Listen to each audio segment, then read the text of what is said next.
चलो आज हम सीखते हैं एरिथमेटिक प्रोग्रेशन। एरिथमेटिक प्रोग्रेशन हम किसको कहते हैं? तो मैं आपके सामने एक इक्वेशन लिखता हूं।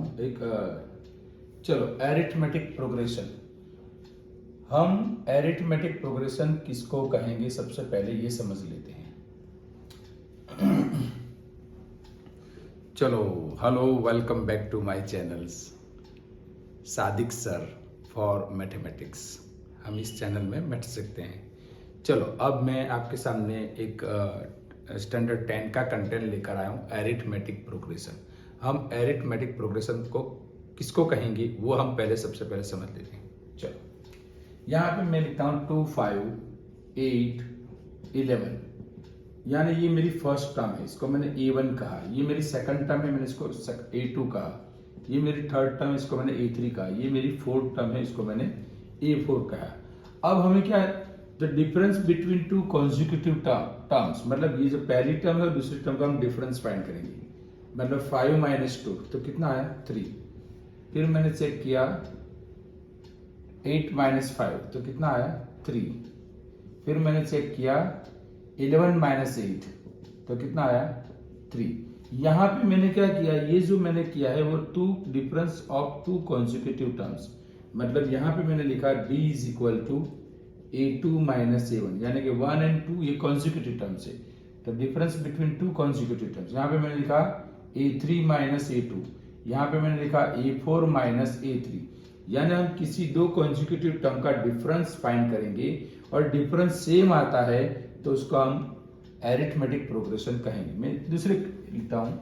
चलो मैंने यहाँ पे लिया 10, 14, 18, 22 मैंने यहाँ लिया। चलो difference is equal to A2 - A1, means ये A1 है, ये A2 है, ये A3 है, ये A4 है। तो हम क्या करते हैं, टू कॉन्जिक्यूटिव टर्म्स का डिफरेंस करते हैं। 14 - 10 तो कितना आया 4। चलो अब again D is equal to A3 - A2 कितना आया, तो 18 - 14 कितना आया 4। चलो again D is equal to A4 - A3, तो A4 कितना है 22, 22 - 18 कितना आया 4। तो हम इसके सारे डिफरेंस सेम आते हैं तो हम इसको कहेंगे एरिथमेटिक प्रोग्रेशन कहेंगे। इसके भी सारे डिफरेंस सेम आए तो ये कौन है, एरिथमेटिक प्रोग्रेशन। तो एरिथमेटिक प्रोग्रेशन के लिए क्या होना चाहिए, तो कि इसकी जो दो कॉन्जिक्यूटिव टर्म का जो डिफरेंस है वो डिफरेंस सेम आएगा तो हम उसको एरिथमेटिक प्रोग्रेशन कहेंगे। चलो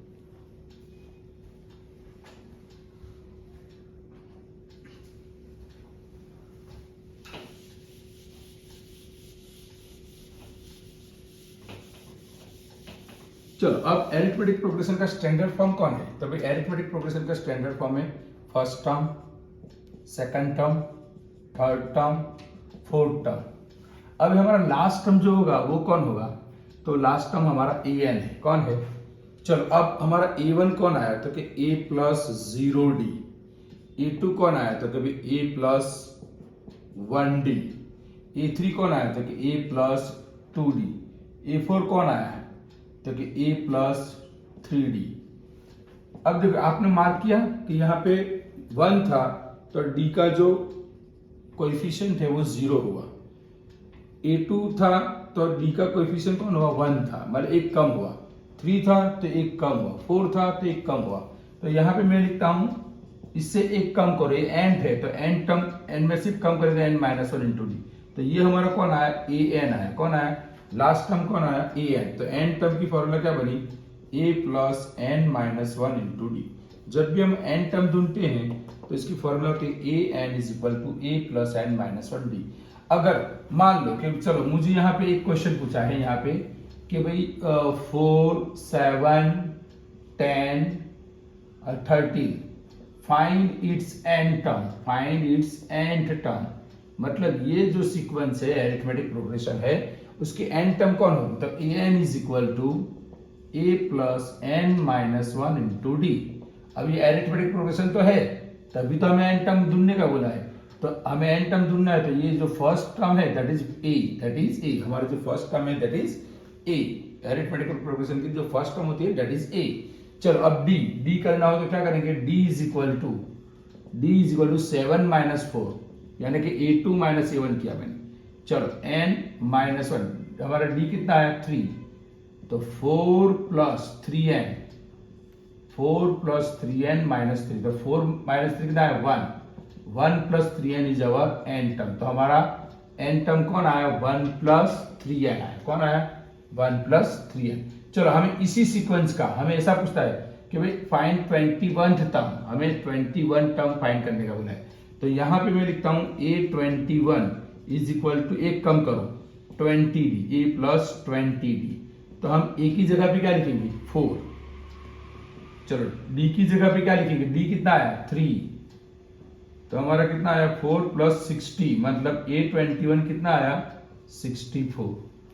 उम्मीद करता हूं आपको n टर्म और n टर्म के अलावा कोई भी टर्म फाइंड करने का पूछे तो आपको समझ में आ गया होगा।